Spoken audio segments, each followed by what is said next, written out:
সারাদিনের কাজের পর শেষ বিকেলের দিকে তুলির চোখ লেগে এসেছিল। হঠাৎই তার ছোট যা এসে তাকে ডেকে তুলল। তরল গলায় বলল, তুমি ঘুমিয়েই থাকো। ওদিকে তোমার বর অফিস থেকে ফিরে বড় ভাবির ঘরে ঢুকে দরজা লাগিয়ে দিয়েছে। ভেতর থেকে কি সব আওয়াজ আসছে, দরজায় কান পাতা যাচ্ছে না। কি বিশ্রী ব্যাপার। তুলি নড়ে চড়ে বিছানায় উঠে বসলো। শুকনো মুখে বলল, তোমাকে কে বলেছে? এই দেখো, তোমার কথাবার্তা শুনলে মেজাজ খারাপ হয়ে যায়। আমায় কেউ বলতে যাবে কেন? নিজের চোখে দেখে এসেছি। তুলি কথার জবাব দিল না। অন্যমনস্ক হয়ে জানালার দিকে বাইরের দিকে তাকালো। দিনের আলো মরে এসেছে। পৃথিবীর মতোই কি তার জীবনের রাত নেমে এলো? নববী বলল, আপা, তুমি কিছু বলছো না কেন? কি বলবো? তুমি কেমন মেয়ে মানুষ? স্বামী অন্য নারীর ঘরে আর তুমি কিছুই বলবে না? তুলি অল্প হাসলো, ছোট্ট একটা নিঃশ্বাস গোপন করে বলল, আচ্ছা চল দেখি কোথায় কি হচ্ছে। নববী ব্যস্ত ভঙ্গিতে উঠে দাঁড়ালো। তার মুখ হাসি খুশি, যেন খুব মজার কিছু ঘটতে চলছে। তুলি ধীর পায়ে হেঁটে বড় জায়ের রুমের সামনে এসে দাঁড়ালো। ঘরের দরজা ভেজানো, ভেতর থেকে কোনো আওয়াজ আসছে না। তুলি দরজার উপর হাত রাখতেই আশিক বেরিয়ে এলো। তার শরীর ভেজা, দেখে মনে হচ্ছে সবেমাত্র গোসল সেরে বেরিয়েছে। তুলি বলল, আপনি কখন এসেছেন? কখন এসেছে সেই খোঁজ নেওয়ার সময় কি তোমার আছে? এভাবে মুখের উপর দাঁড়িয়ে না থেকে আমার খাওয়ার ব্যবস্থা করো। সারাদিন কাজ করে বাড়ি ফিরেছি, একটু যদি কাণ্ড জ্ঞান থাকে। আমাকে বসিয়ে বসিয়ে বেতন দেয় না। তুলি কিছু বলল না, স্বাভাবিক ভঙ্গিতে রান্নাঘরের দিকে হেঁটে চলে গেল। আজকাল তার শরীরটা ভালো যাচ্ছে না। হঠাৎ করে নিজেকে অসহায় এবং খুব ক্লান্ত মনে হয়। দু চোখের পাতা বন্ধ হয়ে আসে, বিশেষ করে দুপুরের দিকে। তুলি ভাত বেড়ে আশিককে ডাকতে গেল। হালকা গলায় বলল, টেবিলের উপর সব কিছু সাজিয়ে রেখে এসেছি, আর কিছু লাগলে বলবেন। আশিক জবাব দিল না, নিজের কাজ করতে লাগলো। 6 মাস হলো ওদের বিয়ে হয়েছে, অথচ সম্পর্ক দেখলে মনে হয় দুজনে একসাথে কয়েক যুগ কাটিয়ে ফেলেছে। জীবনের শেষ মুহূর্তে গিয়ে মনে হয়েছে দুজন দুজনের জন্য ভুল সিদ্ধান্ত ছিল। সংসারের প্রতি বিতৃষ্ণা চলে এসেছে। নীরবে দায়িত্ব পালন করা ছাড়া আর কিছুই অবশিষ্ট নেই। বিষণ্ণতা বুকে চেপে চুপচাপ সংসারের দায়িত্ব পালন করে যাচ্ছে। সদ্য বিবাহিতদের ক্ষেত্রে এমন বিষণ্ণ ভাব থাকে না, সবসময় হালকা ফুর্তি ভাব কাজ করে। কারণে অকারণে একে অপরের দিকে তাকিয়ে থাকা, হুটহাট হেসে ওঠা, কিছু ভালো মুহূর্ত কাটানো। তুলির জীবনে এমন সময় আসেনি। বিয়ের পর থেকে মনমরা হয়ে ঘরের কোনায় পড়ে আছে। স্বামীর প্রতি ভালোবাসা জন্মালেও তা প্রকাশের সুযোগ হয়নি। বিয়েটা পারিবারিকভাবে দেখাশোনা করেই হয়েছিল। মফস্বলে মেয়েদের বয়স 20 পেরোলেই তাদের বুড়ি মনে করা হয়। লোকজন বাঁকা চোখে তাকিয়ে কপাল কুঁচকে ফেলে। বাবা মা মেয়ে বিয়ে দেওয়ার জন্য হন্যে হয়ে সুপাত্রের সন্ধানে ছুটে বেড়ায়। ছেলের পক্ষ থেকে বিয়ের প্রস্তাব আসলে সোনার হরিণ মনে করে লুফে নিতে চায়। তুলির ক্ষেত্রেও তার ব্যতিক্রম হয়নি। সেদিন ছিল শুক্রবার। ছোট মামি তার মাকে কল দিয়ে বলল, আপা, মেয়ে তো বড় হয়েছে। আমার দুঃসম্পর্কের এক ভাই আছে, সরকারি চাকরি করে, ফ্যামিলিও খুব ভালো। ছেলের বাবা স্কুলের শিক্ষক। 3 ভাই, বাকি 2 ভাই বিয়ে করেছে। আমি তাদের তুলির কথা বলেছি, তারা মেয়েটাকে একটু দেখতে চায়।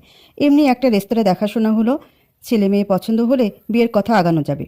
এখন আপনারা মতামত দেন। রেহানা বেগম অমত করলেন না, উৎসাহী গলায় কথাবার্তা চালিয়ে গেলেন। মেয়ের বয়স হয়েছে, একদিন বিয়ে দিতেই হবে। এখনই যদি ভালো ছেলে পাওয়া যায় তবে মন্দ কি? শুভ কাজে দেরি করতে নেই। রেস্তোরাঁ দেখা দেখির এক পর্যায়ে আশিক বলল, মেয়ের সাথে আলাদা কথা বলা যাবে? তখন কেউ অমত করেনি। আশিকের প্রথম কথা ছিল, বড় ভাবি আমার বোনের মতো। আমার কিন্তু কোনো বোন নেই। আমার মা আর বড় ভাবি হচ্ছে আমার সব কিছু। আপনি আমায় কিছু বললে হয়তো আমি কষ্ট পাবো না বা ওইভাবে কিছু মনে করব না, তবে তাদের কিছু বলে তারা খুব কষ্ট পাবে। আমি চাই না ওরা কোনো কষ্ট পাক, বুঝতে পারছেন? তুলি অবাক হয়নি, বিস্মিত চোখে কিছুক্ষণ মাটির দিকে তাকিয়েছিল। তবু ভালো, ছেলেটা সোজা সাপটা কথা বলতে পারে। নিজের অবস্থান পরিষ্কার করার যোগ্যতাটুকুও সবার থাকে না।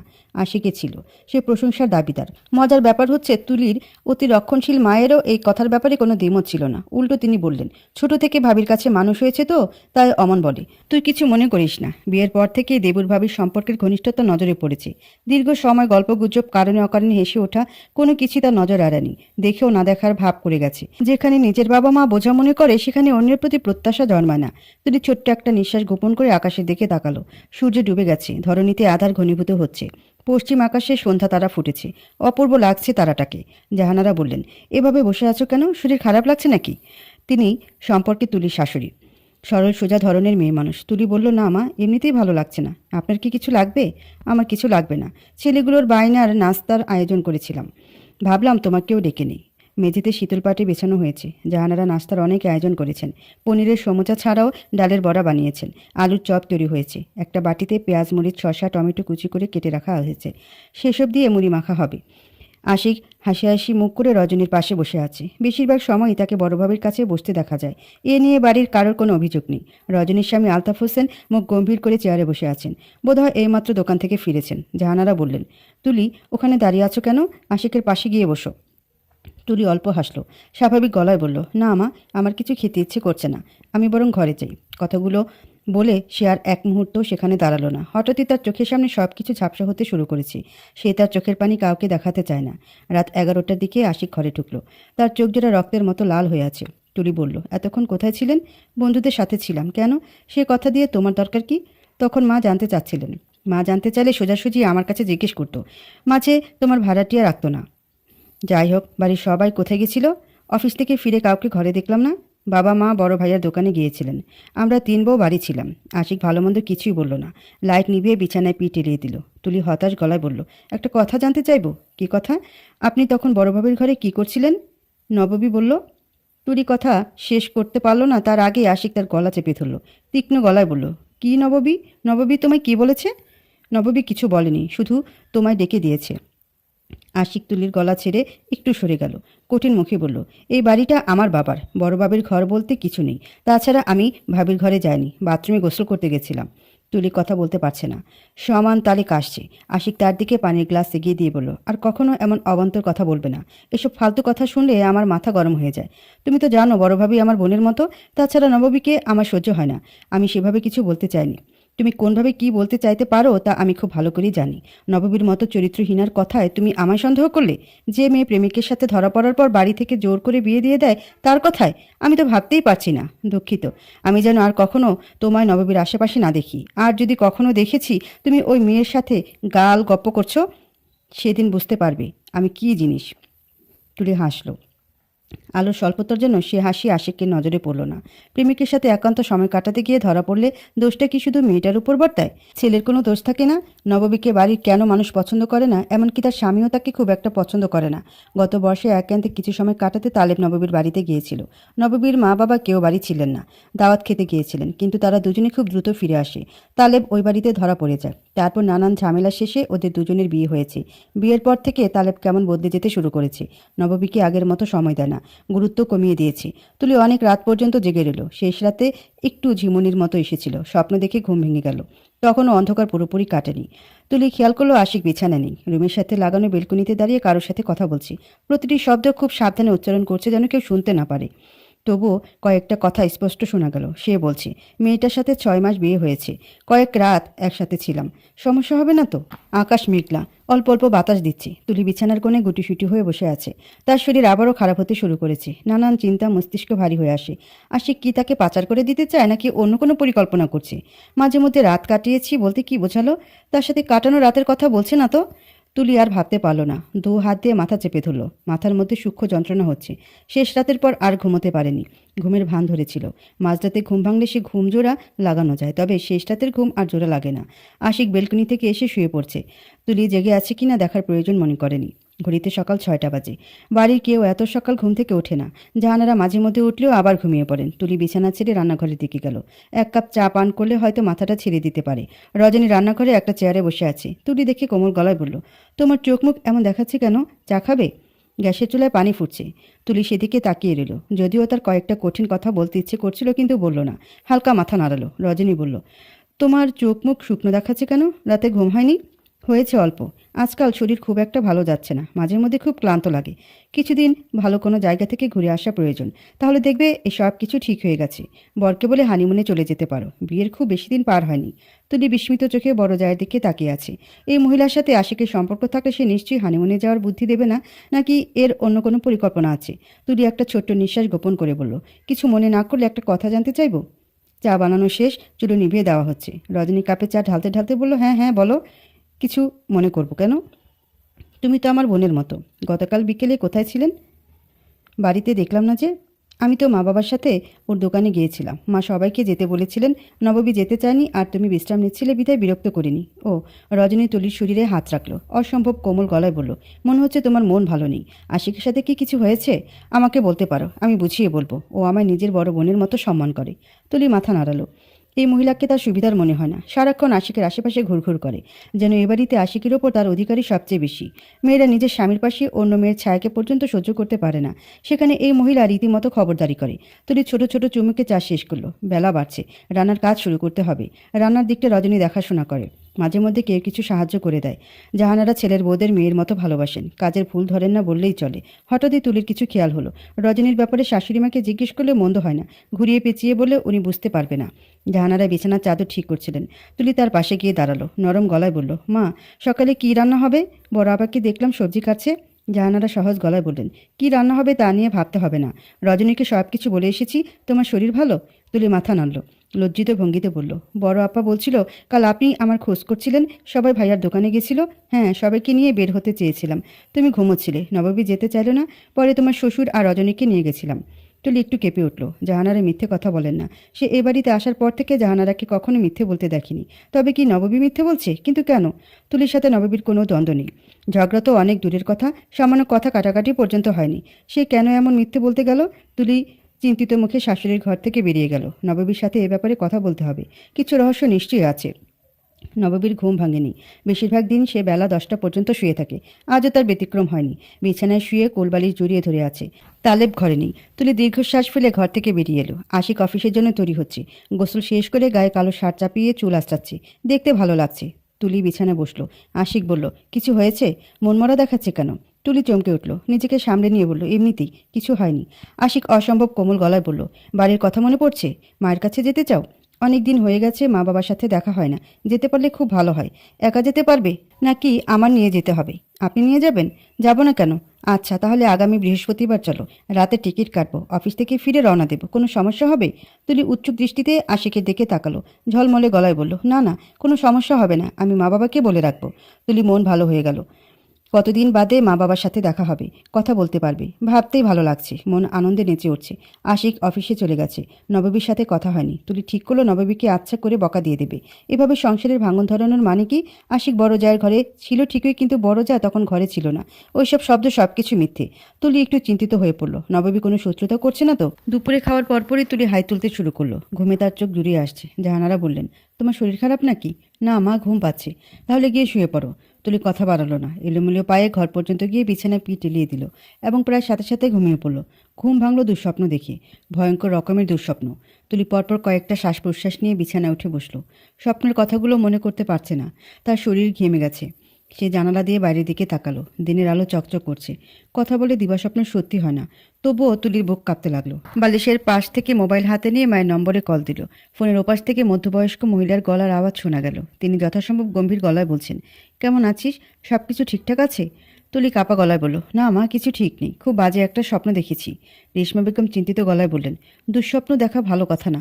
তুই একটা কাজ কর, নদীর পাড় দিয়ে একটু ঘুরে আয়। নদীর পাড়ে গেলে কি হবে মা?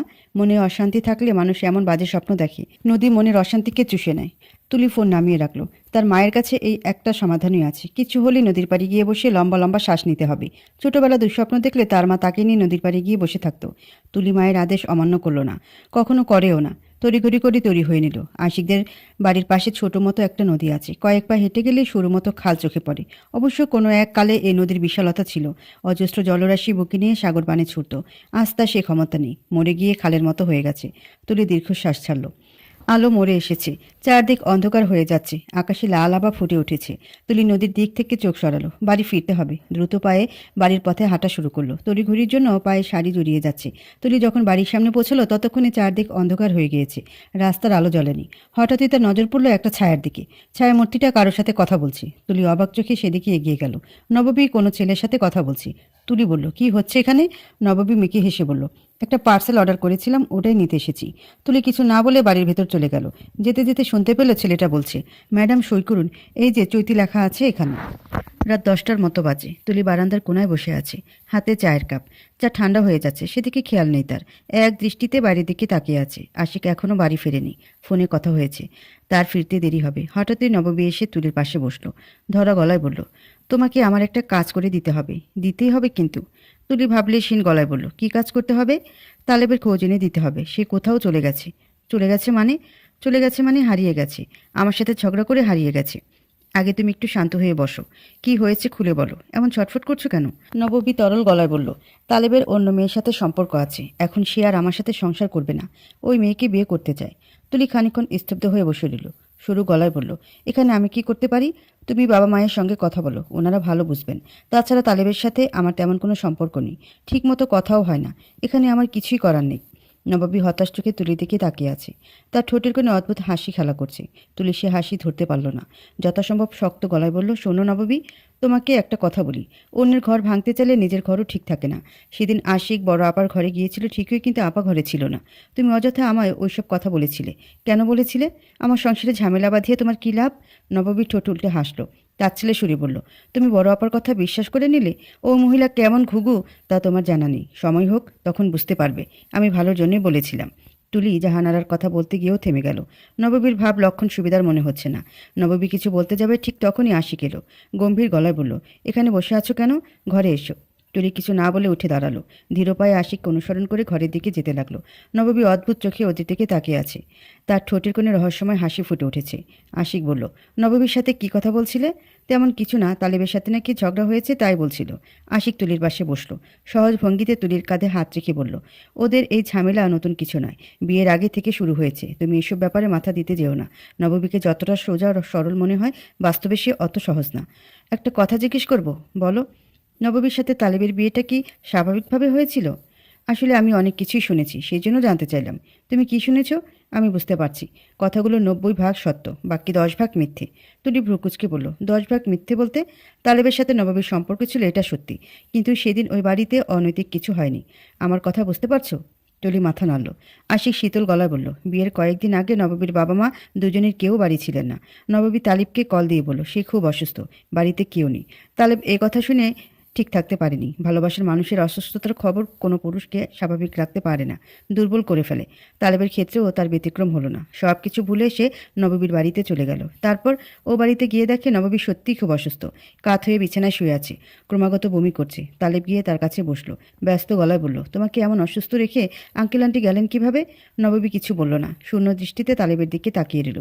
এসব কথা আপনাকে কে বলেছে? তালেব বলেছে। এই গল্পের সবচেয়ে মজার অংশ এখনও বলা হয়নি। নববীর অবস্থা ক্রমশ খারাপ হচ্ছিল। তালেব ওকে হাসপাতালে যাওয়ার জন্য জোর করতে লাগলো, কিন্তু নববী রাজি হয়নি। ঘর ফাঁকা রেখে সে কোথাও যেতে পারবে না। তালেব তাকে বোঝানোর অনেক চেষ্টা করেছে, লাভ হয়নি। সে আর কি করবে? তালেব একজন ডাক্তার খুঁজতে বের হলো। বাচ্চা ছেলে, ভালোবাসার মানুষের অবস্থা দেখে নিজেকে ঠিক রাখতে পারেনি। সেদিন তাড়াহুড়ো করতে গিয়ে তালেবের বাইক অ্যাক্সিডেন্ট হয়। অচেতন অবস্থায় রাস্তার পাশে পড়েছিল।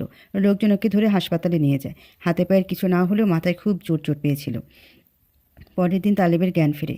জ্ঞান ফেরার সাথে সাথে নবাবীর খোঁজ করতে থাকে। বারবার নবাবীকে কল দেয়, ওর বান্ধবীদের সাথে যোগাযোগের চেষ্টা করতে থাকে, কিন্তু কোনো লাভ হয় না। নবাবীর খোঁজ পাওয়া যায় না। শেষ পর্যন্ত তালেব কারোর কথা না শুনে নবাবীর বাড়িতে যাওয়ার সিদ্ধান্ত নেয়। অনেক বোঝানোর পরও কারো কথা কানে তোলেনি। নবাবীদের বাড়িতে যাওয়ার পর কী হয়েছিল তা আমার জানা নেই। সন্ধ্যার দিকে ওরা দুজনে বিয়ে করে বাড়ি ফেরে। এসব নিয়ে অনেক ঝামেলা হয়েছিল। তারপর থেকে তালেব কেমন অদ্ভুত হয়ে গেছে। ঠিকমতো খাওয়া দাওয়া করে না, কারোর সাথে কথা বলে না, সারাক্ষণ চুপচাপ থাকে, যেন সে অন্য জগতের মানুষ। এসব নিয়ে ওকে কখনো প্রশ্ন করেননি? কি হয়েছিল না হয়েছিল? করেছি, উত্তর দিতে চায় না, এড়িয়ে যায়। তাহলে ওর অ্যাক্সিডেন্টের কথা আপনি কিভাবে জানেন? যেদিন অ্যাক্সিডেন্ট হয় সেদিন এক লোক ওর মোবাইল থেকে নম্বর নিয়ে আমায় কল দিয়েছিল। বাবা মা জানলে চিন্তা করবে বিধায় কাউকে কিছু বলিনি। সেদিন নববীর বাড়িতে কি হয়েছিল আপনারা কেউ জানেন না? শুনেছি তালেব নববীর সাথে খারাপ কিছু করেছিল, তারপর ওর মা বাবা জোর করে বিয়ে দিয়ে দিয়েছে। এই কথাগুলো শুধু শুনেছি, বিশ্বাস করতে পারিনি। তালেবও আর কিছু বলেনি। তুলির খটকা লাগতে লাগলো। তালেব যদি নববীকে এতটাই ভালোবাসে, তাহলে বিয়ের পর হঠাৎ এমন বদলে গেল কেন? নাকি সব পুরুষই বিয়ের পর বদলে যায়? প্রেমিকা আর বউ কি কখনো এক হয় না? শেষ রাত্রির দিকে মুষলধারে বৃষ্টি নামলো। প্রায় সাথে সাথেই ইলেকট্রিসিটি চলে গেল। চারদিকে ঘুটঘুটে অন্ধকার। ঘরের পরিবেশ ধীরে ধীরে বরফ শীতল হয়ে যাচ্ছে। আশিক তুলির দিকে বেশ খানিকটা এগিয়ে এলো। শরীরের উষ্ণতা শীতের তীব্রতা কমিয়ে দেয়। খুব ভোরে তুলির ঘুম ভাঙল। তখনও অন্ধকার পুরোপুরি কাটেনি। আকাশে চাঁদ দেখা যাচ্ছে। তুলি বিছানা থেকে নেমে বারান্দায় গিয়ে দাঁড়ালো। তাদের ঘরের উল্টো দিকে তালেবের ঘর। দুটো ঘরের মাঝামাঝি বিশাল বারান্দা। বারান্দার চারপাশে রেলিং দিয়ে ঘেরা। তুলি আগে কখনো এমন অদ্ভুত বাড়ি দেখেনি। কোন আর্কিটেক্ট বাড়ি ডিজাইন করেছিল কে জানে। তুলি একটা লম্বা শ্বাস নিল। বারান্দার শেষ মাথায় কিছু একটা পড়ে আছে। মেরে আলো স্পষ্ট দেখা যাচ্ছে না। তুলি কাছে গিয়ে জিনিসটা হাতে নিল। একটা ডায়েরি। সবুজ রঙের কভারের ওপর কালো কালি দিয়ে চৈতি লেখা। কিন্তু এটা এখানে এলো কিভাবে? এই বাড়িতে চৈতি নামের কেউ নেই। তুলি আশেপাশে তাকালো, কেউ কোথাও নেই। দিনের আলো ফুটতে শুরু করেছে। আকাশে শুকতারা ফুটেছে। ডায়েরির বেশিরভাগ পৃষ্ঠায় কিছু লেখা আছে। তুলির খুব কৌতূহল হলো। কৌতূহলবশত ডায়েরিটা সে নিজের কাছেই রেখে দিল। রজনী রান্নাঘরে সকালে নাস্তা তৈরি করছিল। বিশেষ কিছু নয়, ভর্তা ভাত। তুলি তার কাছে গিয়ে দাঁড়ালো। নিচু গলায় বলল, বড় আপা, চৈতি নামের কাউকে চেনো নাকি? রজনী মাথা দোলাতে দোলাতে বলল, আশিকের এক বান্ধবীর নাম ছিল চৈতি। মেয়েটা বেশ কয়েকবার এ বাড়িতেও এসেছে। তুমি হঠাৎ এসব জিজ্ঞেস করছো কেন? তুলি শান্ত গলায় বলল, তেমন কিছু না, একটা খাতায় নামটা দেখলাম সেজন্যই। মেয়েটা আশিকের সাথে এক ক্লাসে পড়তো, কখনো লিখে থাকবে। আচ্ছা বাদ দাও, কি রান্না করছো? আলু ভর্তা, ডিম ভর্তা? রজনী মাথা নাড়ল। তুলি বলল, তাহলে আমি পেঁয়াজ কুচি করে ফেলি, তুমি মরিচগুলো ভেজে ফেলো, খাবার সময় হয়ে এসেছে। রজনী মাথা নাড়ালো। তুলি চিন্তিত মুখে পেঁয়াজ কাটতে লাগলো। ডায়েরির কথাটা এই মুহূর্তে কাউকে বলা ঠিক হবে না, আগে পড়ে দেখতে হবে ওখানে কি লেখা আছে। তুলি ডায়েরি পড়ার সুযোগ খুঁজছিল। একান্নবর্তী পরিবারের এই এক সমস্যা, ব্যক্তিগত সময় পাওয়া যায় না। আশিক অফিসে গিয়েছে অনেকক্ষণ আগে। তুলি ঘরে ঢুকিয়ে দরজা ছিটকিনি লাগালো। পরম যত্নে ডায়েরিটা বের করে বিছানায় উপর হয়ে বসলো। হাতের লেখা স্পষ্ট, পড়তে অসুবিধা হয় না। প্রথম পৃষ্ঠা। বহুদিন বাদে আজ বাড়ি ফিরছি, মনের মাঝে অদ্ভুত শিহরণ হচ্ছে। কতদিন বাদে নিজের ঘর, চিরপরিচিত বিছানা, পছন্দের কোলবালিশ, ভাবতেই ভালো লাগছে। এয়ারপোর্ট থেকে এই ডায়েরিটা কিনলাম। দেশের সফরের বর্ণনা এখানে লিখে রাখবো। স্বামী আসতে চেয়েছিল, মেয়েটার বাংলাদেশ দেখার খুব শখ ছিল, ও এসব পড়ে এনজয় করতে পারবে। প্লেন থেকেই লেখা শুরু করলাম। আমার পাশের সিটে একটা ছেলে বসেছে, ফর্সা মতো চেহারা, পাতলা ঠোঁট, গাল ভরা চাপদারি, এক কথায় সিনেমার নায়ক। একবার তাকালে চোখ ফেরানো যায়। অবশ্য আমি ছেলেটির গায়ে পড়ে কথা বলতে যাইনি, চুপচাপ নিজের মতো করে লেখালেখি করছি। ছেলেটা সেদিকে নজর দিচ্ছে না, চোখ বন্ধ করে সিটের সাথে হেলান দিয়ে আছে। কোনো মানে হয়? সুন্দরী মেয়েদের প্রতি কি তার কোনো আগ্রহ নেই? তুলি দ্বিতীয় পৃষ্ঠা উল্টাতে যাবে এমন সময় দরজায় কড়া নড়ে উঠল। ওপাশ থেকে আশিকের গলা শোনা যাচ্ছে। সে খুব ব্যস্ত ভঙ্গিতে তুলির নাম ধরে ডাকছে। তুলির বিছানা থেকে নামতে ইচ্ছে করছে না। এই ইচ্ছে কারণ নরম বিছানা নয়, সবুজ কভারে মোড়ানো ডায়েরিটা। একগুচ্ছ কাগজ তাকে তীব্রভাবে আকর্ষণ করছে। কালিতে ছাপা হরফগুলো যেন তাকে ডেকে ডেকে বলছে, এই মেয়ে, আমাকে পড়ে দেখো, আমায় তোমার জন্যই সাজানো হয়েছে। বিকট শব্দে তুলির ধ্যান ভাঙল। আশিক খুব জোরে দরজা ধাক্কাচ্ছে। ভাব দেখে মনে হচ্ছে দরজা ভেঙে ফেলবে। তুলি ব্যস্ত ভঙ্গিতে ডায়েরি লুকিয়ে রাখলো। দুহাত দিয়ে নিজের চুলগুলো এলোমেলো করে দরজা খুলে দিয়ে লজ্জিত গলায় বলল, ঘুমিয়ে পড়েছিলাম, দুঃখিত। আশিক ভালোমন্দ কিছু বলল না, দ্রুত পায়ে বাথরুমে ঢুকলো এবং পর মুহূর্তেই বেরিয়ে এলো, চোখ মুখ ভেজা। তুলি তোয়ালে এগিয়ে দিয়ে বলল, কিছু কি হয়েছে? এভাবে ফিরে এলেন যে? তেমন কিছু না, অফিসের ফাইল নিতে ভুলে গেছিলাম, কিন্তু কোথায় যে রেখেছি ঠিক মনে করতে পারছি না। তুলি টেবিলের ওপর থেকে ফাইল এনে আশিকের হাতে দিয়ে বলল, টেবিলের ওপর রেখে চলে গিয়েছিলেন। আশিক মুচকি হাসল, কোমল গলায় বলল, ধন্যবাদ। তুলিও হাসল। সংসার জীবনের বেশ কিছু সুন্দর মুহূর্তের মাঝে এই সময়টা লিখে রাখা যায়। আশিক ঘর থেকে বেরিয়ে গেল। যাওয়ার আগে তুলির কপাল স্পর্শ করলো, ভালোবাসার কোমল স্পর্শ, যার জন্য একজন নারী আজীবন তৃষিত থাকে। রোদ পড়ে এসেছে। দুপুরের খাওয়া শেষে বাড়ির সবাই নিজের ঘরে থাকে। জাহানারা এই সময়কে বিশ্রামের সময় ঘোষণা করেছেন। এই সময় কেউ ঘর থেকে বের হয় না। তুলি এই সুযোগ হাতছাড়া করতে চাইল না।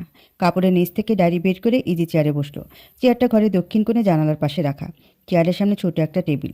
টেবিলের উপর মাঝারি সাইজের এঁটেল মাটির ফুলদানি, তবে তাতে ফুল রাখা হয় না, কলম পেন্সিল থাকে। তুলি বাটি ভর্তি চানাচুর নিয়ে টেবিলের উপর রাখলো। জগ থেকে পানি ঢেলে গ্লাসের উপর ঢাকনা দিল। পৃষ্ঠা 2। অবশেষে বাংলাদেশের মাটিতে পা রাখলাম। মনটা হালকা হয়ে গেছে। সারা শরীরে শীতল বাতাস বয়ে যাচ্ছে। এটাই আমার সুখ। আসার আগে বাবা মাকে জানানো হয়নি। কাউকে না জানিয়ে এদেশে চলে এসেছি। ওদের রিয়াকশন কেমন হবে তা ঠিক বুঝতে পারছি না। তবে অনুমান করা যায় বাবা মা খানিকক্ষণ হতবাক হয়ে আমার দিকে তাকিয়ে থাকবে, কয়েকটা কড়া কথা শোনাবে, অথচ চোখের কোণে আনন্দশ্রু। কতদিন বাদে মেয়েকে নিজের চোখে দেখল। মা বাবারা এমনই হয়, মুখে কড়া কথা শোনালেও মন থেকে বেজার হতে পারে না।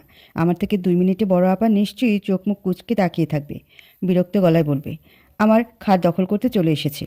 পাশের সিটে বসা ছেলের সাথে কথা হয়েছে। ওনার নাম সৌরভ। সৌরভকে দেখে যতটা গম্ভীর মনে হয়েছিল সে ততটাও গম্ভীর নয়। নিজ থেকে আগ বাড়িয়ে কথা বলল, কোথায় যাচ্ছি, কেন যাচ্ছি, বাড়িতে কে কে আছে, একে একে সব কিছু জানতে চাইল। লোকটাকে আমার খুব একটা সুবিধার মনে হয়নি। কেমন অদ্ভুত ধরনের, তবে খুব গুছিয়ে কথা বলতে পারে। তার সাথে কথা বলে আরাম পাওয়া যায়। টেলিফোন নম্বর নিয়ে এসেছি, অবসর সময়ে গল্পগুজব করা যাবে। পৃষ্ঠা 3। সব কিছু এমন অদ্ভুতভাবে বদলে যাবে ভাবতে পারিনি। মা ঠিকই বলে, আমি এই পরিবারের অভিশাপ। আমি এখানে থাকলে সব কিছু শেষ হয়ে যাবে, কেউ বাঁচতে পারবে না, ঠিক যেমন করে নববী আপা বাঁচতে পারল না। কিন্তু এতে আমার কি দোষ? আমি কি করেছি? খুব করে লিখতে ইচ্ছে করছে, কলম চলছে না। তুলে হাত বাড়িয়ে পানির গ্লাস আনলো। এক নিঃশ্বাসে সবটুকু পানি শেষ করে চোখ বন্ধ করে ফেলল। হঠাৎই নববীর নাম দেখে চমকে উঠেছে। একই নামে হাজারো মানুষ থাকতে পারে, কিন্তু সব কিছু কাকতালীয় হতে পারে না। চতুর্থ পৃষ্ঠায় কিছু লেখা নেই। পরপর বেশ কয়েকটা পাতায় কিছু লেখা নেই। তুলি বিষণ্ণ ভঙ্গিতে পাতা উল্টে গেল। বেশ কয়েক পৃষ্ঠা পর থেকে নতুন করে লেখা শুরু করা হয়েছে। তুলি মনোযোগ দিয়ে পড়তে শুরু করলো। বেশ অনেকক্ষণ কলম হাতে নিয়ে বসে আছি, লিখতে পারছি না। মায়ের মুখে শুনেছি আমাদের জন্ম হয়েছিল সদর হাসপাতালে বারান্দায়। বর্ষাকালের কথা। রাত 2টার দিকে মায়ের ব্যথা উঠল। সে কি ব্যথা! মা গলা ফাটিয়ে চিৎকার করছে। বাইরে ঝুম বৃষ্টি। বাবা অনেক কষ্টে একটা ভ্যান জোগাড় করলেন। সেই ভ্যান মাকে হাসপাতালে নিয়ে যাওয়া হলো। বাবা মায়ের মাথায় ছাতা ধরে আছে। নানি করুণ গলায় আল্লাহকে ডাকছে। রাত 4টার দিকে নববী আপার জন্ম হয়। তার 2 মিনিট পর আমার। নার্স বলল, আপনাদের কি ভাগ্য, যমজ মেয়ে হয়েছে। বাবা খুশি হলো, মা খুব একটা সন্তুষ্ট হতে পারেনি। তার ইচ্ছে ছিল একটা ছেলে হোক, বংশে প্রদীপ জ্বলুক। মায়ের পাশের বেডে যে মহিলা ছিল তিনি এক পীরের বিবি। পীর সাহেব নিয়মিত নিজের বিবিকে দেখতে আসতেন। তিনিই নাকি আমায় দেখে বলেছিলেন, এ মেয়ে আপনার সংসারের অশুভ ছায়া, একে পরিবার থেকে দূরে রাখবেন। মা পীর সাহেবের কথা অক্ষরে অক্ষরে পালন করেছেন। আমাদের জন্মের 8 বছর পর ছোট খালার বাচ্চা হয়। দুর্ভাগ্যবশত বাচ্চাটা মারা যায়। খালার শোক ভোলাতে মা আমায় খালার কাছে দিয়ে দিলেন। তারপর থেকে সেখানেই জীবন কেটেছে। মাঝে মধ্যে মা বাবাকে দেখতে আসতাম। আমার 2 মিনিটের বড় বোনের নাম নববী। সে বাবা মায়ের কাছে থাকতো। তার সাথে আমার সম্পর্ক বিশেষ ভালো ছিল না। দেখা সাক্ষাৎ হতো না, খুব একটা কথাবার্তাও হতো না। দুজন দুজনকে সহ্য করতে পারতাম না। তবুও কোথাও না কোথাও দুজনের খুব টান ছিল, ভালোবাসা ছিল, যা কখনো প্রকাশিত হয়নি, তবে ছিল। নববী আপার মৃত্যু আমাকে শান্তিতে থাকতে দিচ্ছে না। আয়নার সামনে দাঁড়ালে তার চেহারা চোখের সামনে ভাসে। আল্লাহ কি আমাদের চেহারা ভিন্ন করতে পারতেন না? যমজ বোন না হলে তো আর এই সমস্যা হতো না।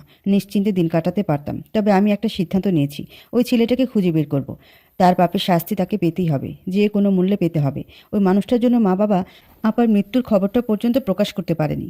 আপার লাশটা মেঝেতে পড়েছিল। বাবা বিরক্ত চোখে লাশের দিকে তাকালেন, ভাঙা গলায় বললেন, গোটা জীবন পাপে পূর্ণ হয়ে গেছে। না হলে আমার মেয়েকে কিনা এইভাবে মারা হয়? মা কাঁদছিলেন। তিনি চোখ মুছে বললেন, এখন কি করবে? পুলিশে খবর দাও, তদন্ত হওয়া জরুরি। কোনো তদন্ত নয়, সামনের মাসে আমার ইলেকশন। এখন এসব ঝামেলা হলে দলের টিকিট পাওয়া যাবে না। যে চলে যাওয়া সে চলে গেছে, তার জন্য নিজের ভাগ্য নষ্ট করার কোনো মানে হয় না। মা ভীষণ হতাশ হয়ে পড়লেন। শেষ বয়সে বাবাকে রাজনীতির নেশায় পেয়েছে। এই নেশায় দুর্নীতি মেশানো থাকলে মানুষ পশুর চেয়ে খারাপ হয়ে যায়। বাবাকেও তেমন মনে হচ্ছে। না হলে কেউ কিভাবে এ ধরনের কথা বলতে পারে? অনেক চেষ্টা করলাম, লাভ হলো না। বাবা কারো কথা কানে তুললেন না। রাতের আধারে আপা লাশ পুঁতে ফেললেন। তার এক কথা, লোক জানাজানি করলে মেয়ে ফিরে আসবে না। কাজেই থানা পুলিশের কোনো মানে হয় না। বাবার এমন আচরণে মা পাথরের মূর্তির মতো হয়ে দাঁড়িয়ে রইলেন। আমিও কিছু বলার সাহস পেলাম না। আজ সকালে সদর দরজার উপরে একটা সিসি ক্যামেরা লাগালো দেখলাম। মা বলল, বেশ কয়েকদিন ধরে চুরি চামারি হচ্ছিল, সেজন্য তোর বাবা লাগিয়েছে। মাকে আর কিছু বললাম না। বাবার থেকে সিসি ক্যামেরার ফুটেজ নিয়ে দেখতে শুরু করলাম। বাবা অবশ্য রাজি হচ্ছিলেন না। এসব ঝামেলা তার ভালো লাগে না। বারবার সতর্ক করছিলেন আমি যেন উল্টোপাল্টা কিছু না করি। নির্বাচনের পরে তিনি নিজেই সব কিছু বিচার করবেন। ততদিন আমাকে নববী আপার ভান ধরে ঘুরে বেড়াতে হবে। এতটুকু পড়ার পর তুলি ডায়েরি বন্ধ করলো। আচ্ছা হলো তার কাছে গোটা ঘটনা পরিষ্কার হয়ে গেছে। ডায়েরিটা চৈতির, যে এই মুহূর্তে নববী সেজে তালেবের বউ হয়ে আছে। তালেবকে শাস্তি দেওয়া তার মূল উদ্দেশ্য। কিন্তু কি শাস্তি? মৃত্যু নাকি অন্য কিছু? দিনের আলো মরে আসছে। অন্য দিনের তুলনায় আজ একটু তাড়াতাড়ি অন্ধকার হয়ে গেছে। পাখিরা ঘরে ফেরার ব্যস্ততা দেখাচ্ছে। তুলি ডায়েরি লুকিয়ে রাখলো। দুপুরবেলা ছাদে কাপড় শুকাতে দিয়েছে, সেগুলো আনতে যেতে হবে। ছাদের এক কোণে নববী দাঁড়িয়ে আছে। তার চোখ মুখ শুকনো। তুলি বলল, তালেব ফিরেছে? নববী মাথা নাড়ালো, যার অর্থ হ্যাঁ হতে পারে, আবার নাও হতে পারে। তুলি বেশ বিরক্ত হলো, চিকন গলায় বলল, তোমাদের ঝামেলা মিটছে? না, এই ঝামেলা আর কখনই মিটবে না। কেন মিটবে না? নববী বিষণ্ণ সুরে বলল, কোনো কারণ ছাড়াই। তুলি অত্যন্ত বিরক্ত হলো। এই মেয়েকে সোজাভাবে সব কিছু জিজ্ঞেস করতে হবে। সে চায় না তার শ্বশুর বাড়ির লোকের কোনো ক্ষতি হোক, বিশেষ করে তালেবের। আশিকের কথা শুনে মনে হয়েছে তালেব নির্দোষ। সে নববীর কোনো ক্ষতি করতে পারে। এই কাহিনীতে রহস্য নিশ্চয়ই আছে, খুব গভীর কোনো রহস্য। হঠাৎই তুলে নজর পড়ল নববীর হাতের দিকে। নববীর বাম হাত থেকে চুয়ে চুয়ে রক্ত পড়ছে। তুলি হকচকিয়ে গেল। এই মেয়ের মাথায় নিশ্চয়ই কোনো সমস্যা আছে। সুস্থ মানুষের পক্ষে নিজেকে আঘাত করা সম্ভব নয়। নববীর হাত থেকে ক্রমাগত রক্ত পড়ছে।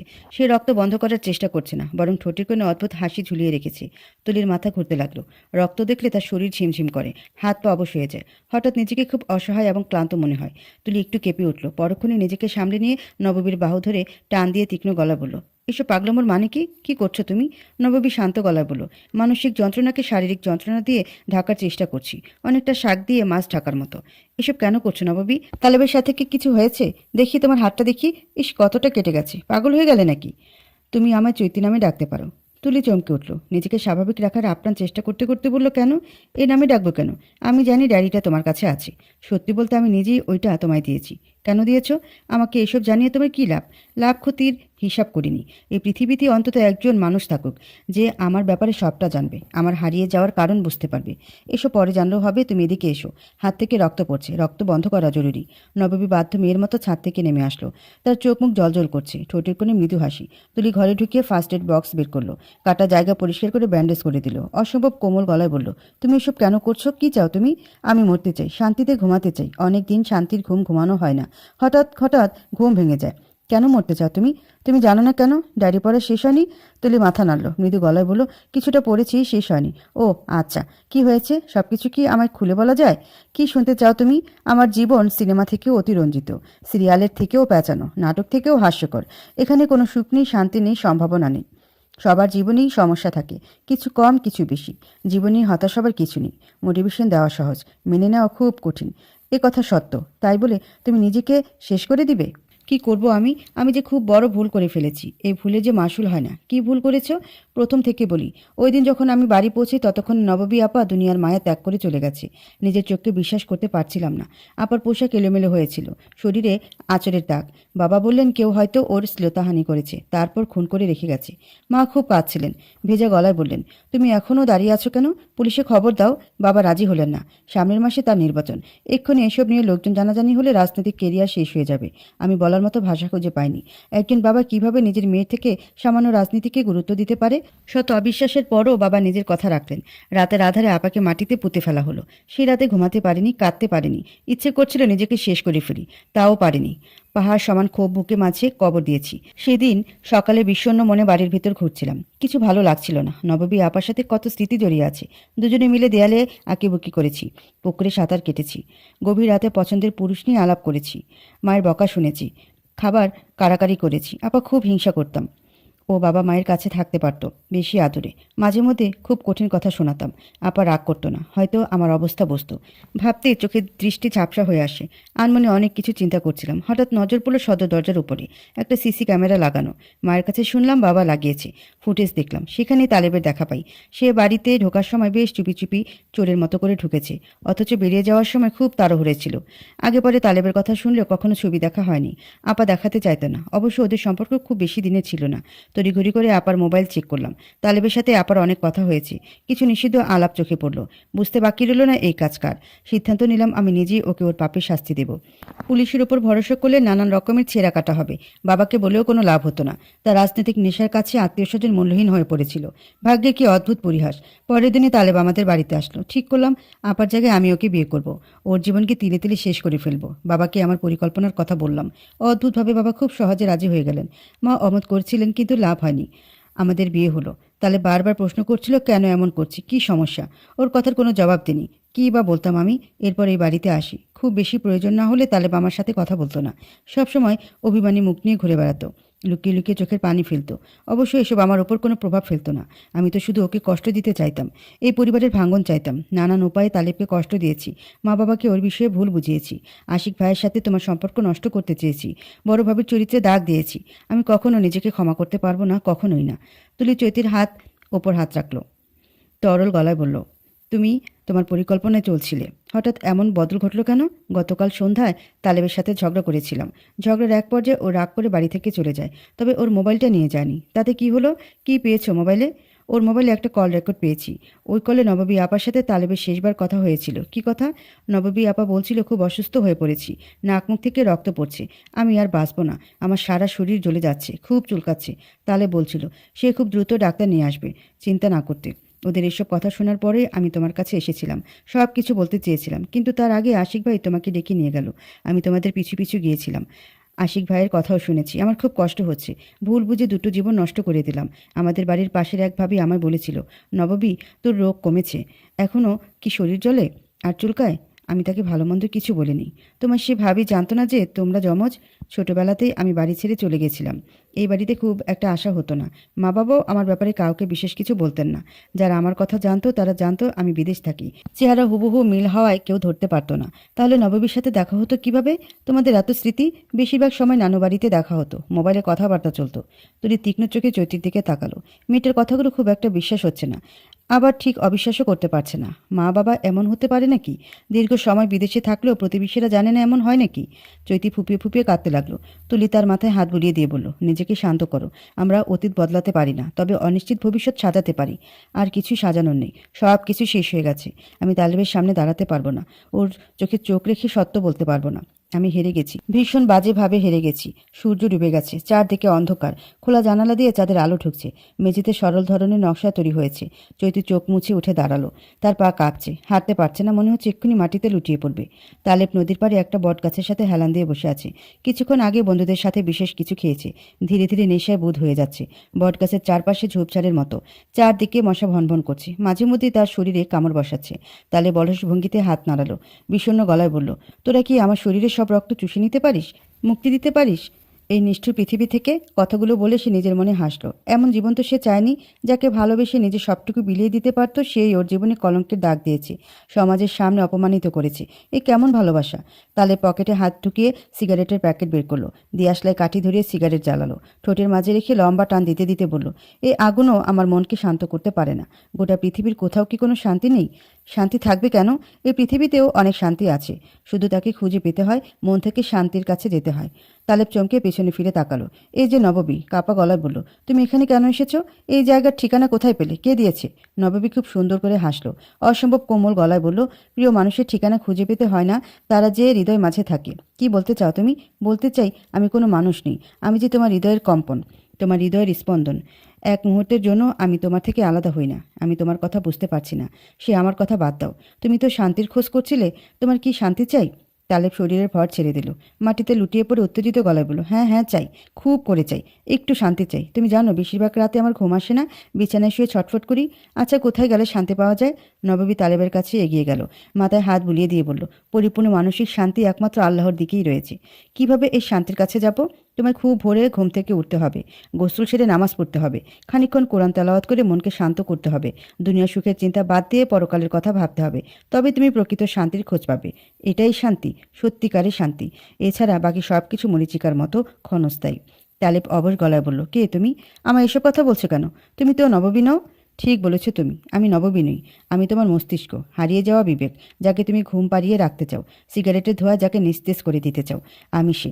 আমি তোমাকে নববীর মতো দেখছি কেন? এটাকে বলে হ্যালুসিনেশন। তুমি তোমার চারপাশে নববীকে চাও, সেজন্যই আমাকে নববীর মতো লাগছে। কথোপকথন এগিয়ে নিয়ে যাওয়া সম্ভব হলো না। তালেব অজ্ঞান হয়ে মাটিতে পড়ে রইল। ঝিঝি ডাকছে, পোকাগুলো ডাকছে বেশ জিরিয়ে জিরিয়ে। তুলি কান খাড়া করে ঝিঝির ডাক শুনছে। এমন মনে হচ্ছে যেন পোকারা তাকে কিছু বলার চেষ্টা করছে। আশিক দরজা ঠেলে ঘরের ভেতর ঢুকলো। সরু গলায় বলল, জানালার পাশে দাঁড়িয়ে আছো কেন? কি করছো ওখানে? এমনিতেই কিছু করছি না। রাতের বেলা কখনো ওখানে দাঁড়াবে না। দাঁড়াবো না কেন? এই বাড়িতে ভূতটুত আছে নাকি? ভূত নেই, তবে এই ঘরে একটা পরী আছে। রাতের বেলা জানালার কাছে দাঁড়ালে রাস্তা দিয়ে তাকে দেখা যায়। ব্যক্তিগত পরীকে রাস্তার লোক দেখবে, এটা মেনে নেওয়া যায় না, অন্তত আমার পক্ষে সম্ভব না। তুলি কয়েক মুহূর্তের জন্য চুপ হয়ে গেল। আশিক প্রথমবারের মতো এসব কথা বলছে। জানালার পাশে দাঁড়ালে রাস্তার লোক তাকে দেখে ফেলবে, সে আশিকের ব্যক্তিগত পরী। তুলির চোখ ভিজে উঠল। অশ্রু লুকানোর চেষ্টা করতে করতে বলল, রাতে খাবেন নাকি খেয়ে এসেছেন? যদি বলো তুমি না খেয়ে আমার জন্য অপেক্ষা করছো, তাহলে খাবো। একা একা খেতে ইচ্ছে করছে না। মানুষের একা একা খাবার খেতে পারে না, একমাত্র পশুরাই একা একা খাবার খায়। আচ্ছা চলুন। তুমি রোজ রোজ না খেয়ে অপেক্ষা করো, ব্যাপারটা আমার ভালো লাগে না, তবে শান্তি পাই। বুঝলাম না। কিছু না। তুমি কি আমায় জড়িয়ে ধরতে চাও? অনেকক্ষণ থেকে চোখের পানি লুকানোর চেষ্টা করছো। তুলি অল্প হাসলো। তার হাত কাঁপছে। এই মুহূর্তে আশিককে তালেবের কথা জানানোর প্রয়োজন ছিল, কিন্তু সেসব কথা বলতে ইচ্ছে করছে না। প্রিয় মানুষের হৃদস্পন্দন শোনার মুহূর্তগুলো একটু বেশি সুন্দর। এই সময় অন্য কিছু প্রাধান্য পায় না। চৈতি শেষবারের মতো তালেবের বন্ধুর নম্বরে ডায়াল করলো। এই ছেলেটা বেশিরভাগ সময় তালেবের সাথে থাকে। বিয়ের পরপর পরিচয় হয়েছিল, যোগাযোগ রেখেছে। ওপাশ থেকে কেউ কল ধরল না। চৈতি চোখ বন্ধ করলো। কয়েক ফোঁটা অশ্রু মেঝেতে পড়ল। চৈতির মাথার ভেতর সূক্ষ্ম যন্ত্রণা হচ্ছে। সে যন্ত্রণা ক্রমশ সারা শরীরে ছড়িয়ে পড়েছে। চিৎকার করে কাঁদতে ইচ্ছে করছে, পারছে না। দম আটকে আসছে। অনেক হয়েছে, এবার আর লুকোচুরি নয়। তালেবকে সোজাভাবে সব কিছু বলে দেবে, তাতে যা হওয়ার হবে। এ পাথর বহন করা সম্ভব নয়। জাহানারা শোবার আয়োজন করছিলেন। আজ তিনি একা ঘুমোচ্ছেন। বেশ কয়েকদিন ধরে তাকে গল্প নেশায় ধরেছে। রাত জেগে গল্প পড়া নিয়ে প্রায়ই আশিকের বাবার সাথে ঝামেলা হয়। আজও হয়েছে। ঝামেলা এমন চরম পর্যায়ে চলে গেছে যে জাহানারা আলাদা ঘরে বিছানা করেছেন। চৈতি তার কাছে গিয়ে দাঁড়ালো। ভেজা গলায় বলল, মা, আপনার ছেলে বাড়ি আসছে না? জাহানারা শান্ত ভঙ্গিতে ঘড়ির দিকে তাকালেন। ভাবলেশীন গলায় বললেন, খুব বেশি রাত হয়নি, চলে আসবে, তুমি চিন্তা করো না। আসবে না? কেন আসবে না? আমার সাথে ঝগড়া হয়েছে, রাগ করে চলে গেছে। জাহানারা অল্প হাসতেন। অসম্ভব কোমল গলায় বললেন, স্বামী স্ত্রীর ঝগড়া অতি সামান্য ব্যাপার। তাহলে ঠিক চলে আসবে, তুমি চিন্তা করো না। চৈতি নিজেকে শান্ত করতে পারল না। খাটের কোণে দাঁড়িয়ে চোখের পানি ফেলতে লাগলো। জাহানারা হাত ধরে তাকে বসালেন। গল্প পড়া নিয়ে ঝগড়ার ব্যাপারটা তাকে খুলে বললেন। ব্যাপারটা বলতে তার একটুও লজ্জা করলো না, বরং ভালো লাগলো। তিনি খেয়াল করলেন গল্পটা বলতে তার জড়তা কাজ করছে না এবং বেশ গুছিয়ে বলছেন। চৈতির ভয় কাটল না। সে চুপসে বসে রইল। গল্প শুনতে ভালো লাগছে না, কিন্তু শাশুড়ির মুখের ওপর কিছু বলতে পারল না। চিন্তিত মুখে এদিক ওদিক তাকাতে লাগলো। রাত প্রায় শেষ। তালেব তখনও অচেতন হয়ে পড়ে আছে। মশার কামড়ে তার শরীরের বিভিন্ন জায়গা ফুলে লাল হয়ে আছে। কেউ একজন তালেবের মাথার পাশে বসলো।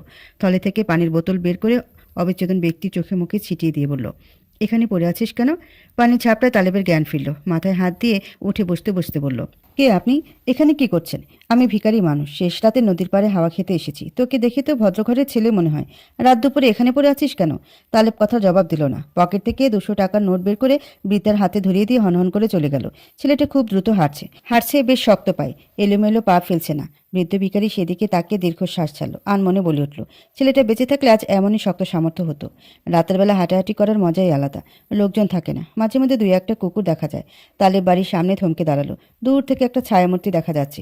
তালেবের বুকের মধ্যে ধক করে উঠল। সে দ্রুত পায়ে বাড়ির ভিতর ঢুকে গেল। বিস্মিত গলায় বলল, এত রাতে বারান্দায় দাঁড়িয়ে আছো কেন? চৈতি ভাঙা গলায় বলল, আপনার সাথে আমার অনেক কথা আছে, খুব জরুরি। তুমি এভাবে কাঁপছো কেন? কি হয়েছে? চৈতি তালেবের হাত ধরে ঘরের মধ্যে ঢুকলো। নিজের সমস্ত শক্তি একসাথে করে নববীর ব্যাপারে সব কিছু খুলে বলল। তালেব কোনো কথা বলছে না, মনোযোগ দিয়ে শুনছে। চৈতি কথা শেষ করে 2 হাতে মুখ ঢাকলো। সে ফুপিয়ে ফুপিয়ে কাঁদছে। তালেব একটু উত্তেজিত হলো না। শান্ত ভঙ্গিতে চৈতিকে কাছে টেনে নিল। একটা হাত রাখলো তার পিঠে। অসম্ভব কোমল গলায় বলল, কাঁদে না। চৈতি সমানে কাঁদতে কাঁদতে হেঁচকে উঠে গেছে। তবে সে নিজেকে তালেবের বাহুর বন্ধন থেকে মুক্ত করার চেষ্টা করলো না। সে হয়তো নববী নয়, কিন্তু তালেবের বিবাহিত বউ। এই সম্পর্কের কি কোনো মূল্য থাকবে? তালেব কি তাকে মেনে নিয়ে সংসার করতে চাইবে, অথবা সে কি পারবে তালেবের সঙ্গে গোটা জীবন কাটানোর প্রস্তুতি নিতে? দিনের আলো ফুটতে শুরু করেছে। আবহাওয়া তুলনামূলক শীতল। চাঁদ ডুবে যাচ্ছে। ধরনীর বুকে নতুন দিনের আগমন। তালেব বলল, আমাকে নববীর কবরের কাছে নিয়ে যেতে পারবে? চৈতি মাথা নাড়ালো। ফ্যাঁস ফ্যাঁসে গলায় বলল, পারবো। তার খুব শান্তি লাগছে। মনে হচ্ছে বুকের ওপর থেকে একটা পাথর সরে গেছে। সত্য বলার প্রশান্তি অদ্ভুত সুন্দর। সবার অনুভব করার ক্ষমতা থাকে না। 7 দিন পরের কথা। তুলি ব্যস্ত ভঙ্গিতে কাপড় চোপড় গোছাচ্ছে। আশিকের চাকরির বদলি হয়েছে। আজ থেকে তারা দুজন আলাদা বাসায় থাকবে। হুট করে যেন আশিক তাকে বুঝতে শুরু করেছে। তুলি মন বেশ ভালো। সে গুনগুন করে গান করছে। রজনী এসে তার পাশে বসলো। সহজ গলায় বলল, আশা করি এরপর থেকে ভালো থাকবে, মনোযোগ দিয়ে সংসার করবে। তুলি চমকে উঠল। নিজেকে সামলাতে সামলাতে বলল, এমন কথা বলল যে? শোনো তুলি, আমিও একজন মেয়ে, স্বামীর সংসার আছে। এতদিন তোমার মনের অবস্থা আমি বেশ বুঝতে পেরেছি। আশিকের সাথে তোমার অন্য ধরনের সম্পর্ক নেই। ছোট থেকে কোলে পিঠে করে মানুষ করেছি। সে থেকে আমার বোনের মতো জানে। আমি ওকে ছোট ভাইয়ের মতো স্নেহ করি। না জেনে যদি কখনো তোমায় কষ্ট দিয়ে থাকি, তবে আমায় মাফ করে দিও। কথাগুলো বলে রজনী ঘর থেকে বেরিয়ে গেল। নিজের প্রতি তার প্রচণ্ড বিরক্ত লাগছে। মেয়ে হয়ে অন্য মেয়ের কষ্টের কারণ হয়ে দাঁড়িয়েছে, তা সে ভাবতে পারছে না। তার আগে বোঝা উচিত ছিল, সবার মন মানসিকতা একরকম হয় না। সবাই সব বিষয়কে সহজভাবে নিতে পারে না। এতে সে মানুষটার কোনো দোষ নেই। প্রাকৃতিকভাবেই আমরা ভিন্ন, আমাদের মতামত আলাদা, এবং এটাই স্বাভাবিক। সূর্য ডোবার সময় হয়ে এসেছে। সোনালি আলো লালচে বর্ণ ধারণ করেছে। আশিক নবমীর কবর দিক থেকে চোখ সরিয়ে চৈতির দিকে তাকালো। বরফ শীতল গলায় বলল, ঠিক কী জন্য নবমীর মৃত্যু হয়েছে? চৈতি মরা গলায় বলল, জানি না। ভেবেছিলাম আপনি খুন করেছেন। এছাড়া আলাদাভাবে খোঁজ নেওয়ার চেষ্টা করেছি, কিছু জানতে পারিনি। তোমার বাবা? সে কিছু করেনি। নেতা হওয়ার পর অনেক খোঁজ খবর করেছে, কিছু মেলাতে পারেনি। এসব অবশ্য লোকমুখে শুনেছি। বাবার সাথে আমার কথা হয় না। তুমি কি কোনো ব্যাপার নিয়ে দুশ্চিন্তায় আছো? না, তেমন কিছু নেই। তুমি কি জানতে তোমার ব্যাপারে আমি আগে থেকে সব কিছু জানি? না, আমি জানতাম না। আচ্ছা, আপনি কি সত্যি জানতেন? তুমি যে নববী নও তা বুঝতে বেশি দিন সময় লাগেনি। তারপর নিজের মতো করে খোঁজ নেওয়া শুরু করেছিলাম। মাসখানেক হলো সব কিছু জেনেছি। শুধু নববীর কবরটা খুঁজে পাচ্ছিলাম না। চৈতি ভাবলেশীন গলায় ওহ বলল। তার কিছু ভালো লাগছে না। হঠাৎ শরীর অবশ হয়ে আসছে। তালেব স্বাভাবিক চোখে চৈতির দিকে তাকালো। চৈতি, বলেন, যদি আমি তোমাকে তোমার নামে বিয়ে করতে চাই, তুমি কি রাজি হবে? চৈতি শান্ত চোখে তালেবের দিকে তাকালো। তার চোখে তারা জ্বলজ্বল করছে। চোখ মুখ উজ্জ্বল হয়ে উঠেছে। সূর্য একদম ডুবে গেছে। চারদিকে অন্ধকার। এই আধারের মাঝেও দুজনকে বেশ সুন্দর লাগছে। ভবিষ্যৎ যে অনিশ্চিত, যেখানে কোনো সমাপ্তি মানানসই নয়।